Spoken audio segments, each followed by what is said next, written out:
it was nice to hear him be raw about that emotion. You could feel his frustration in that. You could feel how sincere and earnest he was in kind of opening himself up, being vulnerable, explaining to it. And I felt that deep, as a former player, as a former bullpen guy.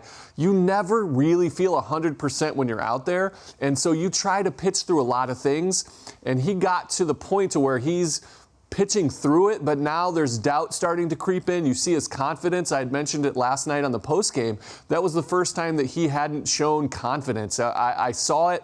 You can see him kind of break down. He didn't trust his stuff. So whether or not there's a real serious injury is a moot point, because you have to find that confidence. And so getting that 15-day IL stint, getting him right mentally where he trusts his stuff is going to be a huge obstacle to overcome, but he's been there before. He really tried to push through it. He got to a breaking point. Thank you for your earnestness, Trevor May, because that is a peek into the mindset of what it means to be an everyday reliever, because it's an extremely hard thing to do. So I wish him luck. I bet he's going to be back, but it's been a trying time, and you got a peek into how frustrating it can be to be an everyday reliever. Yeah, certainly pulled the curtain back right there. Yeah. This is a guy who's had success in the past. We know that. He's been very successful out there on the mound. So what about from both a physical and a mental standpoint, the sort of toll this takes on you when you're not getting the results you're used to getting?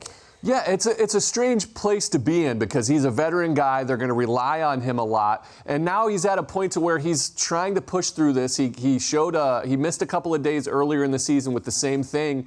And now he's got to the point to where he doesn't believe he can be effective. And you saw it like a breaking point midway through his outing last night, that he hit a spot to where he's like, I don't believe that I can get big league hitters out. So he started missing off the plate. He just didn't have that confidence. He has been broken. And it happens throughout your career multiple times throughout the season. But to see it so blatant and so out there, and him being so vulnerable about it, it was really like eye-opening for him to be willing to put himself out there, get himself right, and to say, hey, my teammates, these fans don't deserve this. I'm not right. Let's get myself right, and then I'll go back out there and do my job.